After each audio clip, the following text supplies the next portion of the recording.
CM Jaganmohan Reddy గారు అభివృద్ధి పదంలో రాష్ట్ర పురోగతి, పేద ప్రజలకు సంక్షేమ పథకాలు, వాస్తవాలు ప్రజలకు స్పష్టంగా తెలియజేసేందుకు నిర్మిస్తున్న చిత్రం జైత్రయాత్రని న్యాయవాది పివి రెడ్డి తెలియజేశారు. అనంతరం జైత్రయాత్ర చిత్ర టీజర్ను ఒంగోలు ఎమ్మెల్యే బాలినేని శ్రీనివాసరెడ్డి విడుదల చేశారు.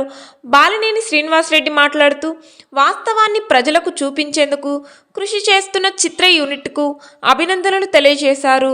స్థానిక కోలాస్ హోటల్ కాన్ఫరెన్స్ హాల్లో నిర్మాత ఏబి రెడ్డి, భాషా న్యాయవాది పివి రెడ్డికి సన్మానించారు.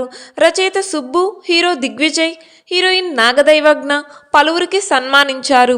ఇక్కడికి వచ్చిన అందరికీ నిర్మాత ఏబి రెడ్డి కృతజ్ఞతలు తెలియజేశారు.